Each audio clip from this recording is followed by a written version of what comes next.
Estamos entrando entonces a nuestra segunda hora de clase de hoy jueves 20 de enero y como decimos semana 13, ¿ok? Y seguimos sin perder tiempo hablando de ese instrumento estadístico que es la balanza de pago y que nos permite registrar las transacciones de los residentes de una economía con los residentes de las otras economías. Y ahorita estamos viendo el registro de activos financieros y pasivos, ¿ok? Nos estamos concentrando en eso, recordando siempre que los activos financieros son divisas que realmente se traducen en depósitos en moneda extranjera, acciones, bonos, cuentas por cobrar, ¿sí? Y una serie de derivados financieros que generalmente nosotros no tenemos contabilizados, ¿ok? Hay una serie de papeles que se hacen en base a otros papeles, por eso se llaman derivados financieros, pero en este país no tenemos esas profundidades de derivados financieros, ¿ok?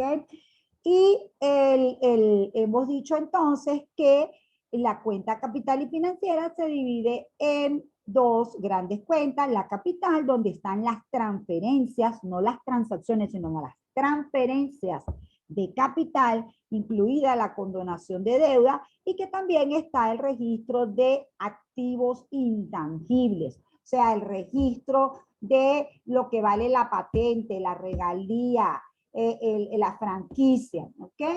Y luego está la cuenta financiera donde realmente está ese movimiento de activos financieros y pasivos. Y de lo que habíamos hablado es que el primer renglón a destacar o el primer saldo a destacar es el saldo en inversión directa y que allí lo que estamos hablando es de acciones de empresas o de propiedad de acciones sobre empresas, ¿ok? Luego está la inversión de cartera, que incluye tanto instrumentos de deuda, es decir, bonos y cualquier otro tipo de instrumento, como las acciones. Solo que aquí la decisión del inversionista es con fines especulativos. Recuérdese que con fines especulativos significa es que adquiere el bien financiero, el activo financiero, pero no para conservarlo por mucho tiempo, sino para esperar la oportunidad de tener una ganancia por el cambio en el precio. ¿Ok? Entonces, en esas categorías de la cuenta financiera están las acciones de más de 10% para desarrollarlo como el deseo del inversionista de permanecer, de formar parte del aparato productivo de ese país. Están las inversiones especulativas, esto también se le llama inversión de portafolio, ¿sí? Cartera, portafolio, puede ser que son siempre papeles, instrumentos que conceden al que lo posee un derecho a recibir un interés y un derecho, por el caso de las acciones, a recibir esa alícuota parte de las utilidades.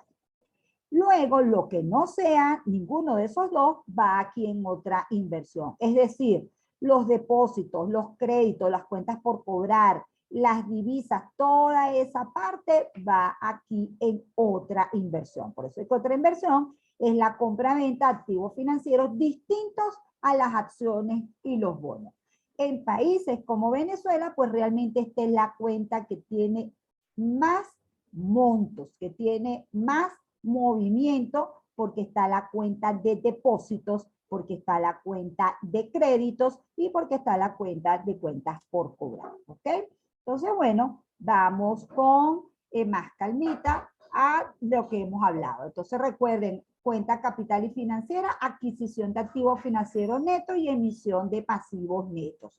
Los activos financieros están ordenados por el impacto que tienen en la economía donde se compilan. Para un país, la inversión directa tiene mucha relevancia para la generación del PIB y del ingreso nacional disponible. También es crucial identificar los capitales especulativos de corto plazo, porque son muy sensibles a acontecimientos de los mercados financieros internacionales. ¿Qué quiere decir esto? Que la inversión de cartera tiene mucho que ver con la expectativa que tengan los inversionistas. Cuando entran en pánico, liquidan tremendamente rápido sus posiciones y se quieren llevar su dinero producto de esas posiciones a su país de origen y generando en ciertas ocasiones pérdidas de reservas internacionales importantes y crisis de balanza de pago. ¿Okay? Entonces, desde el punto de vista de la economía, es muy importante tener en cuenta qué tipo de inversiones hay aquí. De hecho, no todas hay libre movilidad de capital. ¿Ok? El resto de los activos financieros van en la cuenta otra inversión. Recuérdese que la inversión de activos financieros,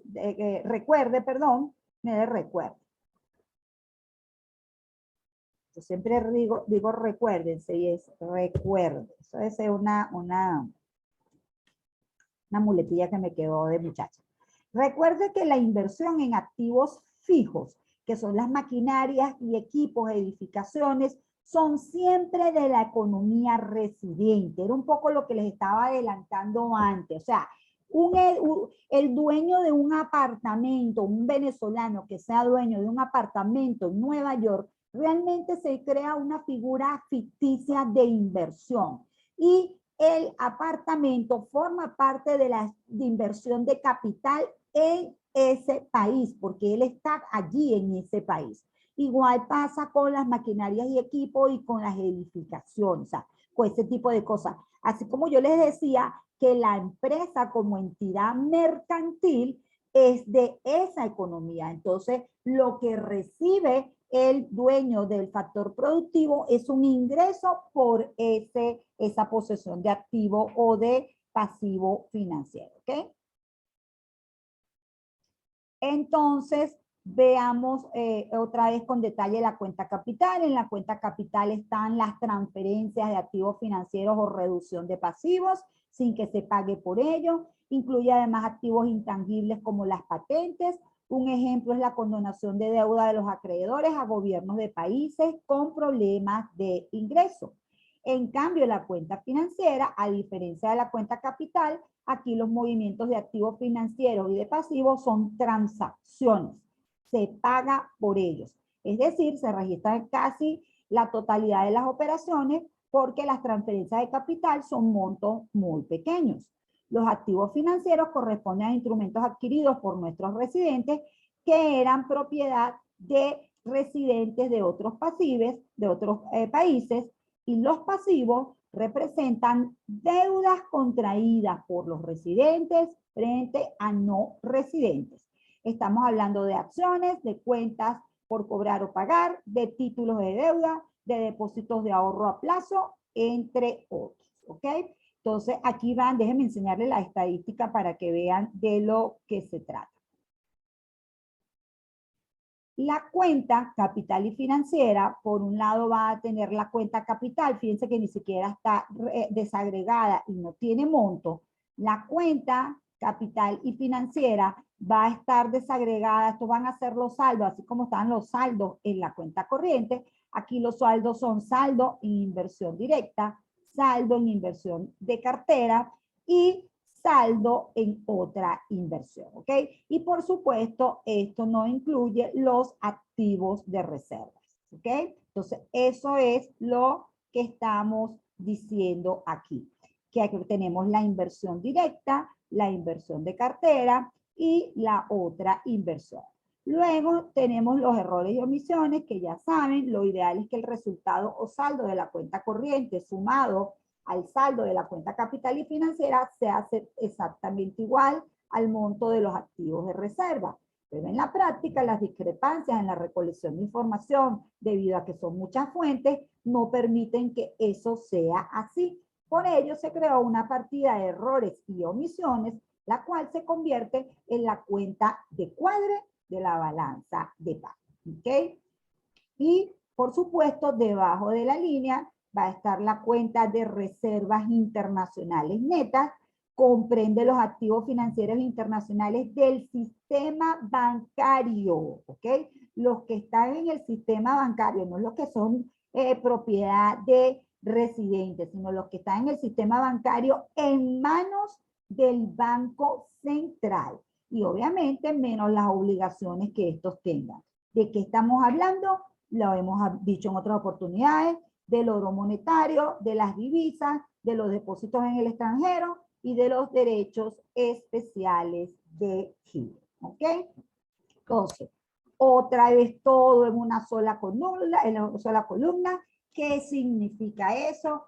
Que toda entrada de dinero se registra con signo positivo, que toda salida de dinero se registra con signo negativo, que los saldos son el neto entre la entrada y la salida. Si tiene signo positivo fue porque fue más el ingreso que la salida. Si tiene signo negativo es porque fue más la salida que el ingreso. ¿Ok? Entonces, la inversión directa. ¿Cómo puede ser la inversión directa? Bueno, puede ser nuestros residentes haciendo inversiones en el extranjero, lo que constituye un activo financiero para esta economía. Recuérdense que ese activo corresponde a acciones que compran nuestros residentes. Usted puede, si va a montar una sucursal, tener el 100% de esas acciones de esa sucursal en el resto del mundo. Pero al final usted es dueño de las acciones de esa empresa. ¿Ok? En el país, obviamente, la inversión extranjera directa en el país es un pasivo para nuestra economía. ¿Por qué es un pasivo para nuestra economía? Porque son los no residentes los que están invirtiendo en esta economía. Ellos son los dueños de esas inversiones y para nosotros lo que está ocurriendo es una situación de inversión. Paradójicamente, aquí lo que está ocurriendo a nivel de la economía local, que la inversión extranjera directa genera empleo en esta economía, que la inversión de la inversión de nosotros en otros países genera empleo en otras economías, ¿ok? Por eso es que todo hay que entenderlo, relativizarlo, ¿ok? Otro aspecto importante es que todo activo que tenga un signo negativo significa que está aumentando. ¿Por qué? Porque está saliendo dinero, y si está saliendo dinero, porque estamos comprando un activo financiero en el resto del mundo. Todo pasivo que tenga un signo positivo significa que se está incrementando, que está entrando ese dinero, pero también significa que la economía local se está endeudando con un no residente. Asegúrense de estar entendiendo esto bien, porque esto puede convertirse en un dolor de cabeza, como yo siempre digo, o en un quebradero de cabeza, como yo siempre digo. ¿Están atentos? ¿Me están escuchando? ¿Me están entendiendo?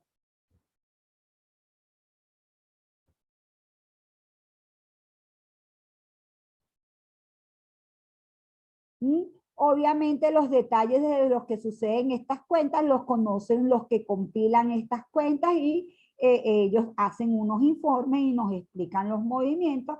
Lamentablemente, desde el 2012 fue el último informe de balanza de pagos que se publicó, entonces a uno le toca ahí como que medio adivinar un poco qué son las cosas que están ocurriendo, ¿ok? Bueno, una cosa que ocurrió, por ejemplo, en comparación con el 2012 y el año 2018, es que aquí hubo un incremento de activos por 4.294 y aquí un incremento de activos por 661. Hubo una reducción del crecimiento de los activos. En el caso de los pasivos, hubo un aumento aquí de 5.937, aquí apenas de 886. Eso significa que la inversión directa tuvo en ambos casos saldo positivo, es decir, entrada de dinero, pero este saldo fue mucho mayor que, ¿ok? ¿Qué ocurrió con la inversión de cartera? Lo que ocurrió con la inversión de cartera, nosotros no, el Banco Central y la metodología de la balanza de pago lo abre en activos y en pasivos. Y además los activos lo abre en sector público y en sector privado y se agregan en títulos de participación de capital, que son acciones, y en títulos de deuda, que son los bonos, ¿ok? Eso lo tenemos para los activos, repito, para los pasivos. Activo, ¿qué significa? Nosotros los residentes adquiriendo activos en el resto del mundo, o si sale con signo positivo, liquidando esos activos. Entonces, aquí lo que tenemos en este caso, ¿verdad? Es que el sector público tiene aquí unos títulos de deuda aumentando considerablemente. ¿Okay? Está aumentando en 1.410. Eso, ¿qué significa? Que están comprando bonos de algún lado. ¿Okay?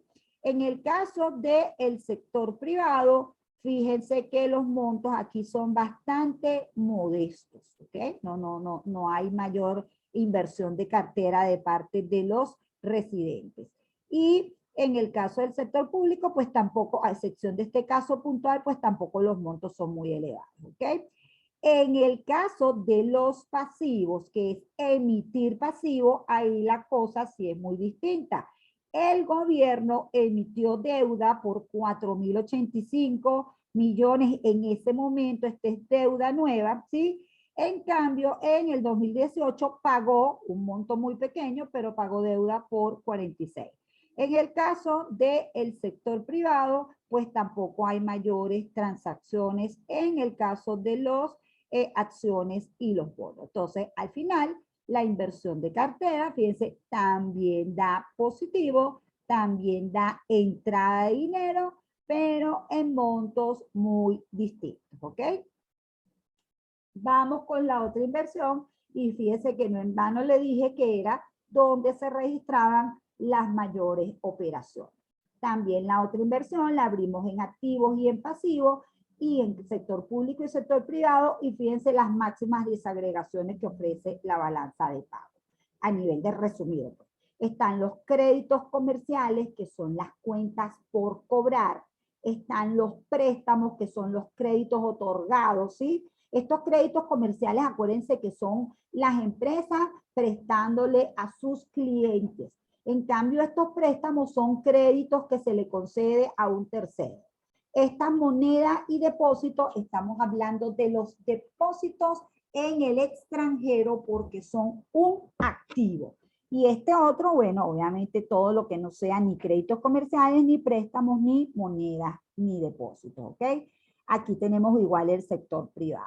Si queremos ver la información, voy a ponerlo para acá, ya nosotros vamos a abrirlo entonces un poquito. Si queremos ver la información, tenemos que la otra inversión tenía un signo negativo de 5.915 y un signo negativo de 4.358. Es decir, que siempre ha tenido saldos negativos y en este caso muy parecido. ¿Cuál es el balance entre activo y pasivo? En activos aquí hubo un aumento de 9.867 y aquí hubo un aumento de pasivos de 3.952. Eso da este saldo neto que está aquí. Y en el año 2018 fue distinto. Los activos, en vez de crecer, cayeron en 763 y también hubo que pagar muchísima deuda. Por eso ven que la historia es muy diferente. Entonces, para no seguirlos alargando con los detalles, en el 2018 el gobierno liquidó 12.311 millones en cuenta de depósitos que tenía en el exterior. Por eso esta cuenta capital y financiera aquí es mucho más bajita.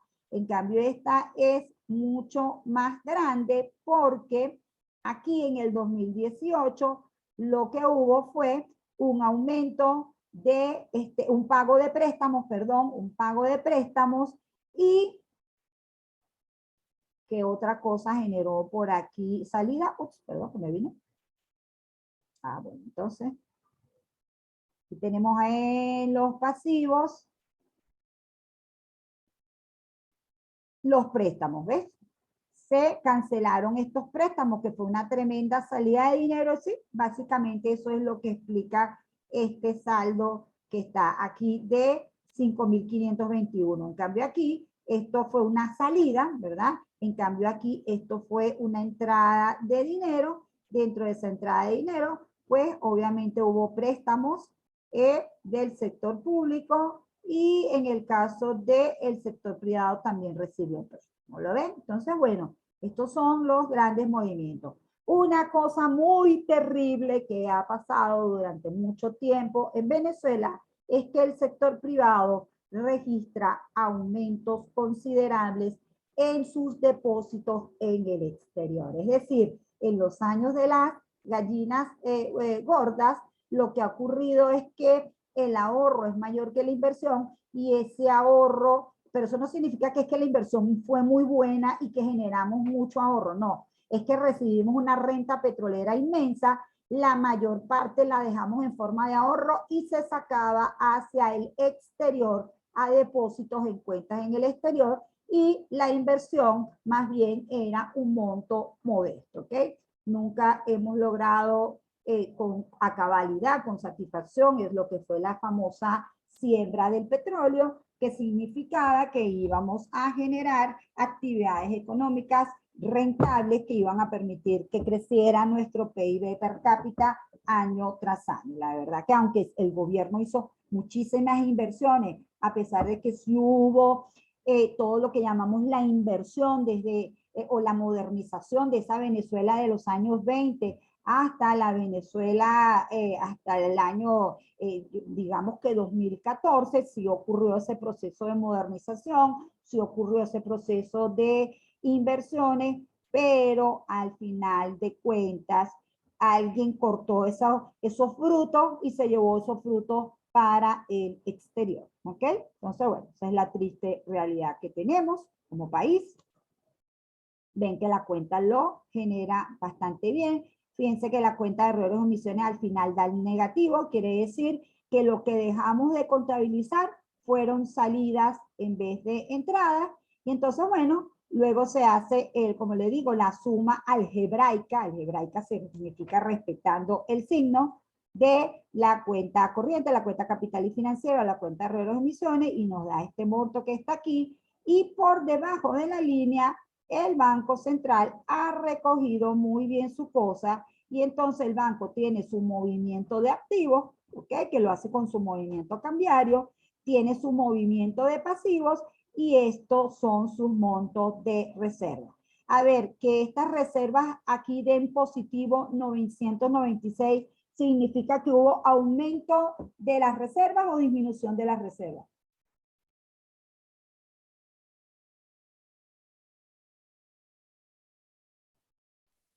Momento, profe. ¿Aumento, dices tú?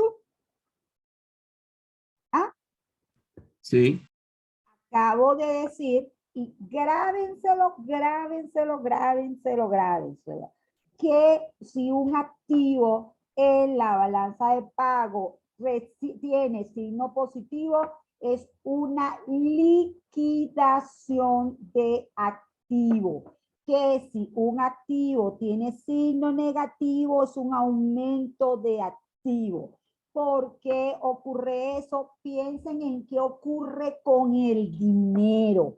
Cuando yo aumento una cuenta de depósito en el exterior, ahora tengo más plata en el exterior. Pero eso que ha significado que yo me he ido al mercado cambiario, he adquirido dólares, por ejemplo, y me he llevado ese dinero al exterior. Ha ocurrido una salida de dinero, ¿sí? Es muy importante que se graben eso, porque si no, por favor, estudiense muchísimo esta parte que está aquí, ¿sí? Donde les explico que siempre que haya un aumento positivo en las partidas es porque estamos hablando de exportaciones, es porque estamos hablando de ingresos de factores productivos o de transferencias recibidas es porque estamos hablando de disminución de activos o de aumento de pasivos, es porque estamos hablando de disminución de reservas. Yo sé que cuesta grabarse eso, que hay que darle y darle hasta que el cerebro lo capte, ¿sí? Cuando hay signo negativo, es porque están aumentando las importaciones o porque hay más importaciones, es porque hay pago de factores productivos y es porque hay pago de transferencia. También es porque hay aumento de activos financieros, porque hay que pagar por esos activos financieros. Es porque hay disminución de pasivos cuando tiene signo negativo el pasivo, o es porque hay aumento de las reservas internacionales, ¿sí? Ahora sí les queda más afianzado eso. Sí, profe. Ok, háganme plana de ser necesario. Entonces, fíjense, aquí está resumido el año 2012, el año 2018, cómo queda cuadrada la cuenta. Si ustedes quisieran ver el cuadre contable, pues tendrían que tener la cuenta corriente, la cuenta financiera o capital y financiera, la cuenta de errores y emisiones y pasar las reservas internacionales para este lado. Entonces, obviamente, le van a respetar su signo a cada quien y eso les daría 0. Esto es lo que nosotros llamaríamos el cuadre contable, ¿ok? Pero desde el punto de vista analítico, recuerden, desde el punto de vista analítico, de análisis que van a hacer los agentes, los analistas económicos, no se presenta así. Se hace una línea imaginaria, por la parte de abajo está el movimiento de reservas, por la parte de arriba está el saldo que incluye la cuenta corriente, la cuenta capital y financiera y la cuenta de errores y emisiones, y aquí es donde tenemos que está el saldo los saldos son los mismos, pero con signos negativos, generando la compensación, la balanza. ¿Ok? ¿Alguna duda?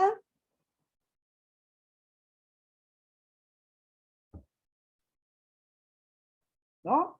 Si no hay duda, hablemos ahora no de los movimientos de un año, sino ya cómo queda el saldo.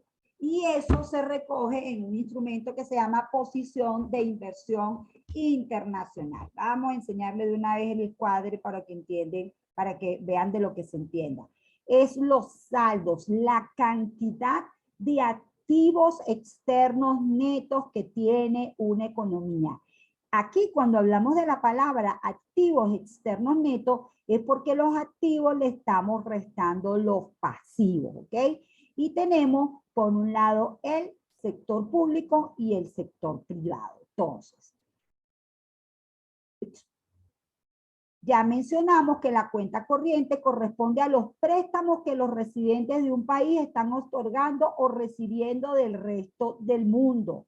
La posición de inversión internacional, como se identifican los cuadros estadísticos o de activos externos de un país, como se refiere a los libros de texto, repito, los libros de texto los llaman activos externos netos de un país.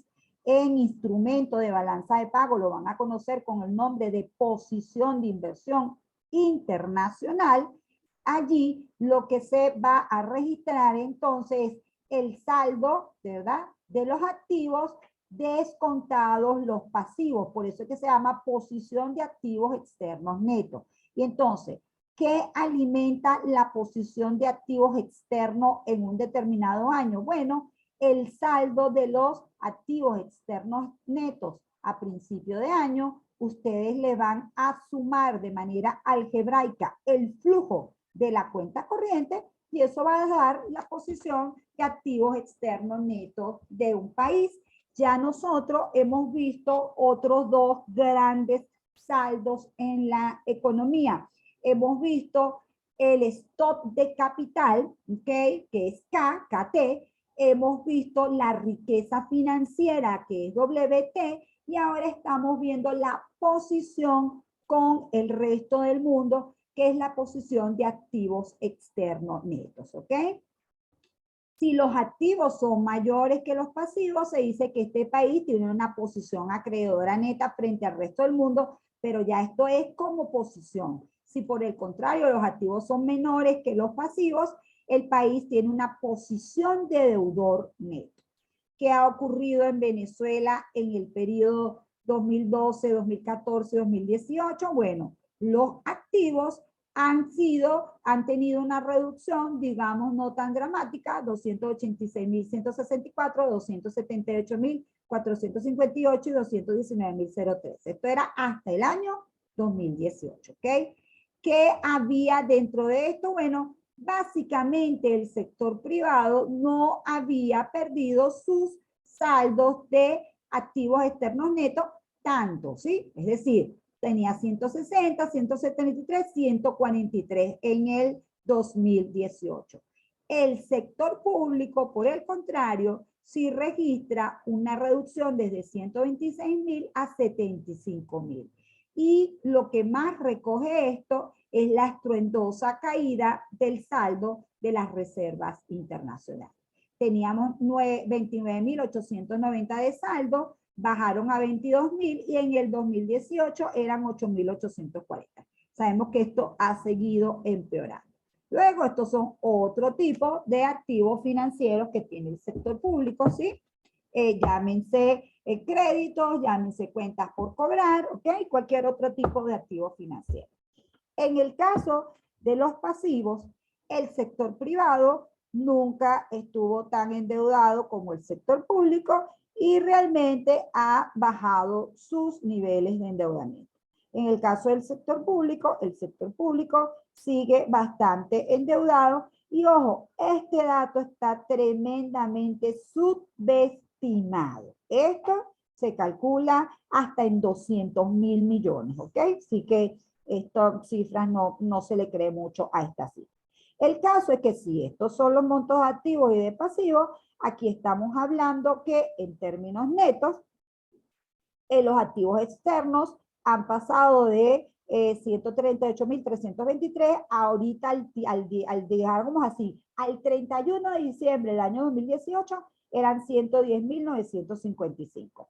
Allí el sector público tiene una posición neta que cambió de superavitaria a deficitaria. El sector privado tiene una amplia posición superavitaria. Por eso es que cuando todo el mundo pega el grito al cielo aquí y dice, caramba, pero increíble cómo se manejan dólares en esta economía. Jóvenes, aquí hay gente por bienes legales o por bienes ilegales que obtuvo una gran cantidad de riqueza financiera, la sacó al resto del mundo y obviamente tiene forma de ir introduciendo una pequeña parte de esa renta financiera, ¿ok? Por eso es que hay gente que está, no todo el mundo la crisis lo agarró tan desprevenido, ¿no? Hay gente que tenía, vuelvo y repito, pues eso puede ser fondos obtenidos legalmente, como pueden ser fondos obtenidos ilegalmente. Eso no lo podemos lamentablemente desagregar aquí. Pero el punto es que plata hay, que está afuera es otra cosa. Y de lo que ha ocurrido es que ha entrado un poquito de plata a la economía local, ¿ok? Entonces, espero que estemos claros que el saldo siempre va a ser un monto consolidado, o sea, un monto que va trayendo todos los flujos que van ocurriendo hasta un determinado periodo. Mientras que los movimientos son los flujos, el movimiento que ocurre en un año y que va a ser la diferencia entre el saldo inicial menos el saldo final, ¿ok? El movimiento que ocurre en el periodo. ¿Alguien tiene alguna pregunta?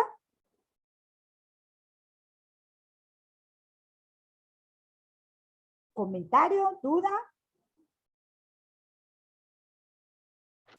No. Todo bien, profe. Me imagino que las dudas van a empezar a salir después de empezar a armar todos los cuadros. Sí, bueno, exacto, ir viendo las transacciones. Después vamos a hacer ejercicios de transacciones, no se preocupen, pero lo importante es que sean capaces de entender una balanza de pago y que, por ejemplo, en una balanza de pago y ven las importaciones negativas y no digan, ay, las importaciones cayeron en 13.000, ¿sabes? Se ahorca su profesora de macroeconomía. Fíjense, nos quedan 3 minutos. Ya vamos a pasar a hablar otra vez del tipo de cambio, a reforzar el tipo de cambio, ¿sí? Entonces, y antes de eso vamos a hacer como que, como a mí me gusta ir cerrando con los apuntes, primero vamos a hacer como una chuletica bien chévere de lo que es el resumen de la balanza de pago, los aspectos más importantes, pero tenemos que hacer el break porque ya no nos da chance de avanzar mucho más con estos escasos 3 minutos que nos quedan. Entonces, arrancamos la tercera hora haciendo apuntes sobre la balanza de pago, las cosas que más me interesan, ¿de acuerdo? Ok, profe.